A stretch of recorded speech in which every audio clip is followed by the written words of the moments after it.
আজকে কারোর প্রতি আমাদের আর কোনো দায়ও নাই, দরদও নেই। আমরা নিজেরাই আজকে এখানে বসবার আগে কাউন্ট করছিলাম যে আমাদের জুলাই এসেছে কতদিন, আজকে দেখলাম 10 মাস। যখন এই সরকারের গণহত্যার বিচারের জন্য রীতিমতো প্রসব বেদনা হওয়া দরকার আমাদের মায়েদের, এই সরকার তখন সেই প্রসব বেদনায় ফ্যাসিবাদের রাষ্ট্রপতি হামিদকে না শুধু, তার সাথে তার শ্যালক, তার আরো আত্মীয় স্বজনকে ঘটা করে রাতের আধারে পালিয়ে যাওয়ার সুব্যবস্থা তারা করে দিয়েছে। সুতরাং আজ গতকালকে পর্যন্ত এই বাংলাদেশের জুলাই জনতার দায় ছিল এই ইন্টারিম সরকারকে যে কোনো ভাবে সাপোর্ট করা, কারণ তারা স্বীকার করুক না করুক তারা তো আমাদের জুলাই অভ্যুত্থানের হাজারো শহীদ, অগণিত আহত, গত 16 বছরের ফ্যাসিবাদের লড়াইয়ের অগণিত শহীদ, গুম আয়নাঘরের শিকার, তাদের রক্তের মধ্য দিয়ে তারা এখানে এসেছে। দেখেন, মুশকিলটা হলো বিএনপিকে আমরা অনেক গালিগালাজ করি, কিন্তু অনেকগুলো প্রশ্ন বিএনপি লেজিট কোশ্চেন তুলেছে।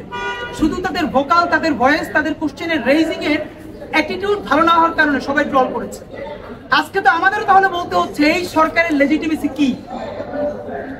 এই সরকারের এতদিন ধরে বলেছি তার একমাত্র বৈধতা জুলাইয়ের হাজারো শহীদের রক্ত, হাজারো পঙ্গু, হাজারো অন্ধ। আমি এই মাত্র আমার ফোনে এসেছে, আপনাদেরকে আপনার সাংবাদিক বন্ধুরা চাইলে আপনাদেরকে দেখাতে পারবো। আমাদের এক আহত ভাই যার বাংলাদেশে চিকিৎসা হয় নাই, এখন সে থাইল্যান্ডে চিকিৎসাধীন আছেন। আমরা ফেসবুকে পোস্ট দিয়েছি যে আমাদের 1000 মাত্র মানুষ লাগবে, চূড়ান্ত ভাবে আমরা সচিবালয় ঘেরাও করতে যাব, কাফনের কাফড় পরে আমাদের সাথে থাকবেন, আমাদের শহীদের পরিবার থাকবে না হতরা। আমরা চূড়ান্ত একটা ডাক দিতে চাই। আপনি ভাবেন, সে এখন থাইল্যান্ডে চিকিৎসাধীন, সে আমাকে হোয়াটসঅ্যাপ ইনবক্স করেছে, ভাই আমি 1 সপ্তাহের মধ্যে থাইল্যান্ড থেকে চিকিৎসা নিয়ে ফিরবো, আল্লাহ হয়তো আমার জীবনটা নেয় নাই, আমি চূড়ান্ত ভাবে শহীদ হওয়ার জন্য। সুতরাং আপনারা যে 1000 জনের লিস্ট করছেন তার মধ্যে আমার নামটা লেখেন। অগণিত ভাই আমাদেরকে ইনবক্স করেছে, এটা আপনাদের জন্য বলার জন্য বলছি।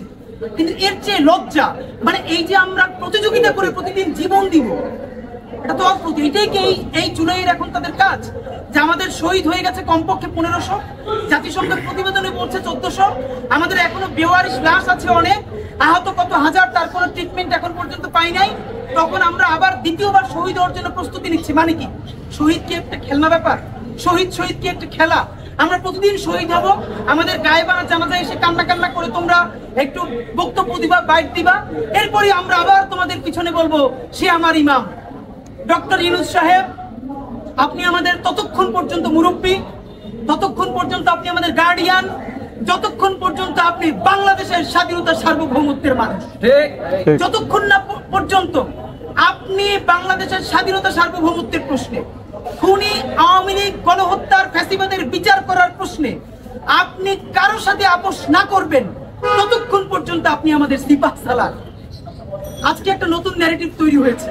আপনাদেরকে বলি, এইখানে সংবাদ সম্মেলন করে বলেছি 626 জন ক্যান্টনমেন্ট থেকে কিভাবে পালিয়েছে তার উত্তর সরকারও দেয় নাই, সেনাবাহিনীও দেয় নাই। আপনারা যখন সেনাবাহিনী সংস্কারের করা দরকার ছিল তখন আপনারা করেছেন নারী কমিশন। ভাই, নারীর জন্য বাংলাদেশের যেই আইন আছে এই আইনই তো প্রয়োগ নাই। এটা তো শুধু রাষ্ট্রের সমস্যা না, সামাজিক সমস্যাও। এই রাষ্ট্রটা যদি মোটামুটি ঠিক মতো দাঁড়ায় তাহলে এমনিতেই নারী অধিকার থেকে শুরু করে বাকি সবকিছু আস্তে আস্তে ঠিক হতে বাধ্য। যখন আপনি বিচার করবেন, যখন আপনি আর্মি কমিশন করবেন, যেটা যেটা নিয়ে করলে সমস্যা সেটা আপনি করবেন না। আপনি আর্মির রিফরমেশনের জন্য কোনো কমিশন করেন নাই। 626 জন, কে কত কোটি টাকা নিয়ে, আর্মির কোন কর্নেল, কোন লেফটেন্যান্ট, কোন ব্রিগেডিয়ার জেনারেল কত কোটি টাকা পেয়েছে, কোনো হিসাব হয় নাই। আমরা বলতে বলতে ক্লান্ত হয়ে গেছি, চুপ হয়ে গেছি। এরপরে আমরা দেখলাম এয়ারপোর্ট থেকে ছাত্রলীগের ঢাকা উত্তরের সভাপতি গ্রেপ্তার হলো, এরপরে আর কোনো খবর নাই। কতদিন পর দেখলাম সে আমেরিকায় আওয়ামী লীগের মিছিল করতেছে। মানে গ্রেপ্তার হলো বিমানবন্দরে আওয়ামী লীগের ছাত্রলীগের সভাপতি ঢাকা মহানগর উত্তরের, এরপর সে আমেরিকায় গিয়ে মিছিল করে। তারা কে দিয়ে আসছে? ইনকিলাব মঞ্চ করে দিয়ে আসছে। এইসব হাঙ্কি পাঙ্কি আমরা আর বুঝি না। অত্যন্ত ব্যর্থহীন ভাষায় আমরা আপনাদের সাথে কয়েকটা কথা বলতে চাই। প্রথমত, এই যে খুনি ফ্যাসিবাদের দোসর এবং ফ্যাসিবাদের রাষ্ট্রপতি, অনেকে বলছেন তিনি রাষ্ট্রপতি ছিলেন। ভাই, এমপি নির্বাচিত হয়ে তিনি স্পিকারও ছিলেন, শুধু রাষ্ট্রপতি ছিলেন না। রাষ্ট্রপতি এমপি হয়ে, সংসদ সদস্য হয়ে, স্পিকার হয়ে তারপরে তিনি রাষ্ট্রপতি হয়েছেন। প্রত্যেকটা এই যে মানুষকে গণহত্যা করা হয়েছে, এই লেজিটিমেসি চূড়ান্ত কার হাত ধরে গেছে? যাদেরকে শাহবাগ কিপনার মধ্য দিয়ে ফাঁসি দেওয়া হয়েছে, কার স্বাক্ষরের মধ্য দিয়ে গেছে? তার নামে এখন পর্যন্ত পত্রিকা আজকে রিপোর্ট করেছে, মূলধারা গণমাধ্যম বলেছে তার নামে হত্যা মামলাও আছে। হত্যা মামলা নিয়ে ফ্যাসিবাদের আইকন রাষ্ট্রপতি হামিদ কি করে ছাড়তে পারে ক্ষমতা, বাংলাদেশ ছাড়তে পারে? এখন আজকে নতুন করে বলা হচ্ছে, একটা টেক্সট খুব ভাইরাল হয়েছে, রাষ্ট্রপতির অফিস থেকে নাকি মানে তাকে ছেড়ে দিতে বলা হয়েছে। বাহ, এখন একটা নতুন সিস্টেম, চুপ্পুর করে দায় দিয়ে দাও। আমি আপনাদেরকে বলতে চাই, এই বাংলাদেশে চুপ্পু বলতে কোনো কিছু ফাংশনাল নাই। চুপ্পুর অপসারণের জন্য ইনকিলাব মঞ্চ হাজারো মানুষ নিয়ে বঙ্গভবনের সামনে অবস্থান নিয়েছিল। আমাদেরকে তখন মব বলে সরিয়ে দেওয়া হলো। বাহ, এরপরে আমরা বললাম এই ফ্যাসিবাদের সাংবিধানিক কাঠামো সরাইতে হবে, সংবিধানকে লাল কার্ড দেখাইলাম। আমাদেরকে বললো দেশে সাংবিধানিক শূন্যতা তৈরি হবে, আমরা সরে গেলাম।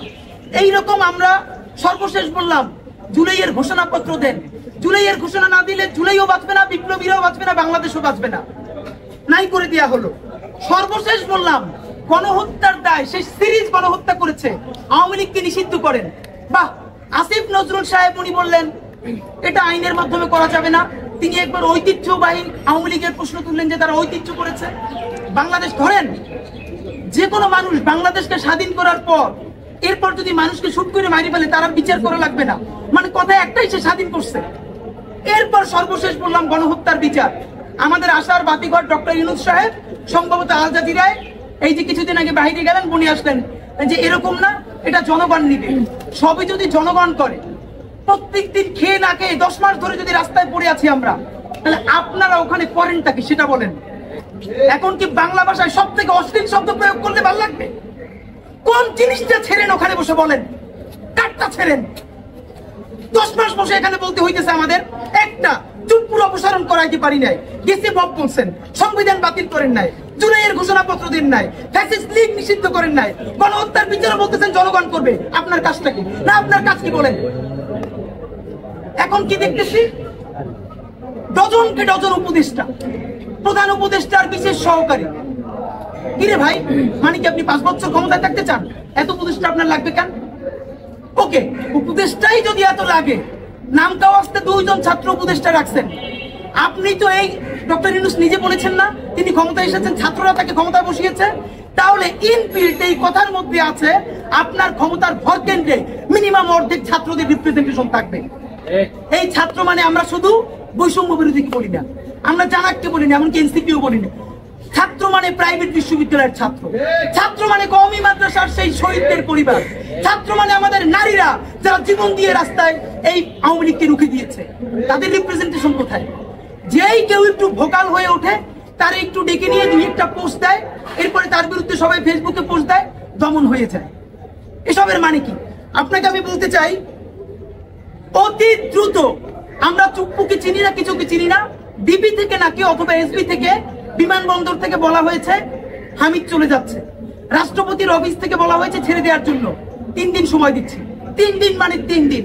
আগামী 3 দিনের মধ্যে সরকারকে বলতে হবে রাষ্ট্রপতির অফিস থেকে হামিদকে ছেড়ে দেওয়ার জন্য কে ফোন দিয়েছে, হু ওয়াজ দ্য ম্যান, বলতে হবে, নাম ধরে বলতে হবে। যদি বলতে না পারেন, এই দায় প্রধানত স্বরাষ্ট্র উপদেষ্টা। বলবেন রাষ্ট্রের মধ্যে অনেক মেকানিজম আছে, আর্মি ফাংশন করে, যে যে মনে চায় ফাংশন করুক। এত ফাংশনাল কথা মনে কইরা হাজার হাজার মানুষ শহীদ হয় নাই। আমাদের সাথে এখনো শত শত শহীদ পরিবারের কথা হয়। তারা বলেছে তাদের সন্তানদেরকে আমার তার সাথে পাঠাবে, এখনো পাঠায়। আহত ভাইদেরকে সামনে নামাইনি এখন পর্যন্ত। সর্বশেষ ভদ্রতার সাথে হাতে পায়ে ধরে বলতেছি, এরপরে ভদ্রতাও থাকবে না, সভ্যতাও থাকবে না। বাথরুম পরিষ্কার করার ঝাড়ু, স্যান্ডেল নিয়ে কিন্তু রাস্তায় নামবো। যদি আমাদের জীবনই চলে যায়, শহীদদের পরিবারে যদি আবারও গণহত্যা চালানো হয়, আমার যেই ভাইয়ের একটা চোখ অন্ধ হয়ে গেছে, বাকি চোখটাও যদি অন্ধ হয়ে যায়, ইন্টারিম সূত্র কিন্তু বাংলাদেশে রক্তের বন্যা বয়ে যাবে। বললাম, আমাদেরকে বলা হয় আমরা ভায়োলেন্ট কথা কেন বলি, কত বড় হারামজাদা মার্কা কথা। কাজ করে ভায়োলেন্ট, গণহত্যাকারীরা পালাইতে দেয়, হাজার হাজার কোটি টাকা খায়, বদমাইশি করে, টেন্ডারবাজি করে, গণহত্যা প্রত্যেকটা খুনিকে সীমান্ত পার করে দেয়। আমাদেরকে বলে কি এত উচ্ছৃঙ্খল কথা বলে কেন? মানে এদেরকে দরকারি হলো কথার আগে জুতো মারা, এইটা মারতে পারি না, এইটা আমাদের ব্যর্থতা। তো দুনিয়ার যেই অসভ্য ভাষায় বললে এদের কানে লাগবে। আপনাদের মাধ্যমে বলি, এইখানে বসে স্বরাষ্ট্র উপদেষ্টাকে বলছিলাম আপনি থানায় থানায় যান, রাতে রাতে যান, অন্তত ওনাকে একটা ধন্যবাদ জানাই। এই কথা বলার পরের দিনই উনি প্রত্যেকটা থানায় রাতে 10-12টা করে থানায় গেছে। আপনাদের মনে আছে কিনা? উনি রাস্তায় গেছে, উনি থানায় গেছে, এবং ঠিকই রাহাজানি বন্ধ হয়েছিল। কিন্তু আজকে স্বরাষ্ট্র উপদেষ্টা মুরব্বী মানুষ, আমার বাপের চেয়েও আপনি বড়। আর একবার আপনারে বলি, বাবা আপনি যা করছেন অনেক কিছু করছেন, আপনি প্রেস কনফারেন্স করে বলবেন এইখানে ফোন দেওয়ার সাথে আমার দায় আছে, আমার অমুক অফিসার ফোন দিছে, অথবা এই ব্যাপারে আমি কিছু জানি না, বাকিটা দেখবে জনতা ইনশাআল্লাহ। কিন্তু আপনি দায় নিবেন না, মুরব্বী মানুষ। অকাজ করলে বলেন, না করলেও ঘোষণা করেন। নাম্বার 2, আমরা ব্যানারে লিখেছি ছাত্র উপদেষ্টাদের পদত্যাগ চাই। ছাত্র উপদেষ্টারা যেই 2টা মন্ত্রণালয় চালান, তার সাথে হামিদের মন্ত্রণালয় যাওয়ার সাথে কোনো ম্যাচ করে না। কিন্তু আমরা তাদেরকে কেন যেতে বলি? তাদেরকে যেতে বলার একটা মাত্র কারণ, চুপ্পুর অপসারণ করা যায় নাই, সংবিধান বাতিল করা যায় নাই, জুলাইয়ের ঘোষণাপত্র দেওয়া যায় নাই, ফ্যাসিস্ট গণহত্যাকে নিষিদ্ধ করা যায় নাই, গণহত্যার বিচার শুরু করা যায় নাই। এই না যাওয়ার কারণে লক্ষ মানুষ নিয়ে আমরা যখন সচিবালয় ঘেরাও করব, তখন আমাদের ছাত্র উপদেষ্টারা বলে ভাই সরকার তো চাপে পড়ে যায়। তাই মিয়া, এতজন ডজন ডজন উপদেষ্টার মধ্যে তোমরা মাত্র 2 জন, তোমরা আমাদেরকে থামাইতে আসো কেন? তোমরা তো থাইকে গুলো পারো নাই, পারছো এগুলো করতে। আজকে উপদেষ্টা মাহফুজুর আলম আমাকে বলেছেন, ফেসবুকে কমেন্ট অনেকে দেখেছেন, যে নাহিদ যে সরে গেছে তাতে লাভ হয়েছে কার? আমরা উল্টা প্রশ্ন করি, আপনারা যে ক্ষমতায় আছেন তাতে লাভ হইতেছে কার? না বলেন, আপনারা যে ক্ষমতায় আছেন কোন জিনিসটা হইতেছে? বরং আপনারা ক্ষমতায় থাকার কারণে তারা বলতে পারতেছে আমাদের সাথে ছাত্ররা আছে, আমাদের সাথে জনতা আছে। আপনারা তো মাত্র 2 জন, আপনারা তো আন্তরিক চেষ্টা করলে অনেক কিছু পারেন না, আমরা জানি। আপনাদেরকে বলি, এই সমস্ত দায় নিয়ে আপনারা যদি সৎ সাহস থাকে, তাহলে প্রেস কনফারেন্স করে বাংলাদেশের সমস্ত জুলাই জনতার পক্ষ থেকে অনুরোধ জানাইতেছি, আপনারা পদত্যাগ করেন। আপনারা পদত্যাগ করবেন এটা বলে যে আমরা জনতার একটা দাবি ওই সরকারকে দিয়ে বাস্তবায়ন করাইতে পারি নাই। আমরা ফ্যাসিস্ট আওয়ামী লীগকে নিষিদ্ধ করার কোন উদ্যোগ নিতে পারি নাই। যখন আমরা গণহত্যার বিচার করব, তখন গণহত্যাকারী রাতের আধারে প্রোটোকল নিয়ে পালাই যেতে পারতেছে। তখন এই চেয়ারে বসে থাকার ন্যূনতম বৈধতা আমাদের নাই। আমাদের জনগণ আমাদেরকে এই জন্য ক্ষমতায় পাঠায় নাই, এবং এই সরকারের বিরুদ্ধে, গণহত্যার বিরুদ্ধে জনতার কাতারে নেমে আন্দোলন করতে চাই বলে আমরা নেমে আসলাম। যদি আপনারা নামতে পারেন বলি, আমরা যে আন্দোলন করব সেই আন্দোলনের সামনের সারিতে সম্মান নিয়ে আপনারা থাকবেন। আর যদি চেয়ারের প্রতি এত মায়া হয়, ডিজিএফআই এর কাছে কোটি কোটি টাকার ফাইল জমে গেছে, নামলেই ফাইল ধরবে বিএনপি, যে এত টাকার দুর্নীতি করছে, কমিশন বাণিজ্য করবো, ধরবো। কিন্তু এই ভয় যদি থাকে, তাহলে আপনাদেরকে বাঁচানোর দায় আমাদের আর নাই। ঠিক একটা কথা বলি, আপনারা সবাই আমাদের ভাই। জুলাইয়ের সাথে যদি গাদ্দারি করেন, আমার বাপেও আমার বাপ না, আমার মা আমার মা না, আমার সন্তান আমার সন্তান না। আমরা শহীদ পরিবারের সাথে ওয়াদা করেছি, কমপক্ষে 20 জন মা আমাদের মাথায় হাত রেখেছে। শহীদ আবু সাঈদের মা রেখেছে, শহীদ আব্দুল্লাহ বিন জাহিদের মা আমাদের মাথায় হাত রেখেছে। ফাহমিনের মা পরশু এসে বলেছে, বাবা যতদিন আন্দোলন করবা, 2টা ছেলে আল্লাহ দিছে, একটা শহীদ হইছে, আর একটা তোমাদের হাতে দিয়ে দিলাম, ও সকল প্রোগ্রামে আসবে, আমিও আসবো। বিচার না কইরা আল্লাহর কসম তোমরা রাস্তা থেকে ছাড়বা না। আমরা ওয়াদা করেছি, আমরা এই বিচার না দেখা হয়তো আমাদের লাশ যাবে আমাদের বাবা মায়ের কাছে, অথবা বাংলাদেশে গণহত্যার বিচার হবে, এর আগে আমরা ছাড়বো না। ছাত্র উপদেষ্টা 2 জন, আসিফ মাহমুদ, মাহফুজুর আলম, যদি সত্যি দায় দারুদের রাজনীতি থেকে থাকে, জুলাই জনতার প্রতি আপনাদের দরদ থেকে থাকে, আজকে না আগামী 3 দিনের মধ্যে এই চেয়ার লাথি মেরে আমাদের কাতারে চলে আসেন। স্বরাষ্ট্র উপদেষ্টা 3 দিনের মধ্যে বলবেন কে তাকে ছেড়েছে। যদি আপনার কোনো দায় না থাকে, আপনি ক্লিয়ার করবেন। নাম্বার 3, নতুন প্রোপাগান্ডা ছড়ানো হচ্ছে কি এভাবে, চুপ্পু জানে। আপনাকে বলি, চুপ্পুকে কারা রেখে দিয়েছে কম বেশি আমরা জানি। চুপ্পুকে রাখার একটা রাজনীতি হলো, আমরা যত আকাশ সবাই মিলে করব, একজন তো লাগবে যার উপর চাপাই দেওয়া যায়। সেই ছেলেটা হইলো ক্লাসের, আছে না, টিচার বেশি যখন টাইম ক্লাস নিয়ে ফেলে, এরপর তারে কেউ বলে না, একটু বোকাশোকা তারে দিয়ে বলায়, যাতে ছাইরে দিলেও ভালো, আর যদি ধমক খায় তাইলেও ও খাক। চুপ্পু হলো সেই ক্লাসের ছেলেটা। এর মানে তুমি যাইতেও পারবা না। আমরা সবাই মিলে যখন কোনো অকাজ করব, কারো দায় দেওয়ার জন্য পাবো না, তখন বলবো এটা রাষ্ট্রপতির অফিস দিয়ে বলছে, কারণ চুপ্পুর তো কোনো ভয়েস নাই। চুপ্পুটাকে এই দেশে চুপ্পু বলতে ফাংশনাল কিছু নাই। চুপ্পুরে যারা রাখছে তাদেরকে আমাদেরকে বের করতে হবে। সেইটা যদি বিএনপি হয় তাহলে বিএনপিকে জনপ্রতিরোধের শিকার হইতে হবে। সেইটা যদি জামাত ইসলামী হয় জামাতকে জনপ্রতিরোধের শিকার হইতে হবে। আমাদের এনসিপির ভাইদেরকে জিজ্ঞেস করি, জুলাই জনতাকে নিয়ে তোমরা একটা দল করতে পারো নাই কেন? জবাব দাও। কেন আজকে 2-3টা দল হইতেছে? তোমরা একটা করছো, শুক্রবার আর একটা হবে, পরশু আর একটা হবে, কেন? তোমরা কেন একা একা মাস্টার মাইন্ড হইতে গেলে আমারে বলো। তোমরা কেন বললো না এই আন্দোলনের মাস্টার মাইন্ড 18 কোটি জনগণ? তোমরা কেন বললো না এই আন্দোলনের মাস্টার মাইন্ড সেই শহীদ আনাস, ওয়াসিম, মুগ্ধ, সকলে মাস্টার মাইন্ড, আমরা সবাই জুলাইয়ের খাদেম। নতুন শুরু করছে, কতদিন বলে এই আমার ইমাম, কতক্ষণ বলে ও আমার ইমাম, আমরা জানাই নেই। এই জুলাইয়ে বাংলাদেশে কোনো ইমাম নাই। এই জুলাই হয়েছে উপরে আল্লাহর রহমতে, আর আমরা 18 কোটি জনগণ এই জুলাইয়ের খাদেম। আপনাদেরকে আমরা জানাতে চাই সব থেকে গুরুত্বপূর্ণ কথা, বারবার এই যে উপদেষ্টাগুলো নিয়োগ দেওয়া হচ্ছে জনগণের পয়সায়, ডক্টর ইউনূস সাহেব এই কথাটা আপনার বরাবর, আবারও বলি আপনার বরাবর। আপনি প্রায় ডজন খানেক বিদেশি এক্সপার্ট এনেছেন বাংলাদেশে, আমরা প্রশংসা করেছি। আপনি বিনিয়োগের জন্য এক্সপার্ট আনা বুঝেন, আপনি আরো বিভিন্ন কাজবাজের জন্য তথ্য প্রযুক্তি আইন কেমন হবে আপনি এক্সপার্ট আনা বুঝেন। জুলাইয়ের বিচার কিভাবে ত্বরান্বিত করা যায়, পিলখানা ও শাপলা গণহত্যার বিচার কিভাবে আন্তর্জাতিক মানে করা যায়, কিভাবে আগামী 36শে জুলাইয়ের আগে আওয়ামী লীগকে নিষিদ্ধ করা যায়, এই জন্য একজন ইন্টারন্যাশনাল এক্সপার্ট আপনি এখন পর্যন্ত কেন আনেন নাই? আপনি কি একটু বুঝেন না মনে করি আমরা বুঝছি? এই সরকার দুনিয়ার সব দেশ ঘুরে ঘুরে এক্সপার্ট আনা বোঝে। একটা ট্রাইব্যুনাল করা হয়েছে 1000 বলছি, সব থেকে ধ্বজভঙ্গ ট্রাইব্যুনাল, পুলিশের কান্দা দিয়ে বন্দুক পুড়ে যায়, এরপরে প্রসিকিউটর দৌড়িয়ে গিয়ে আসামি ধরে। একটা কোর্ট আমরা বলছি মিনিমাম 5 থেকে 10টা ট্রাইব্যুনাল করেন, স্পিডি ট্রাইব্যুনাল করতে পারেন নাই।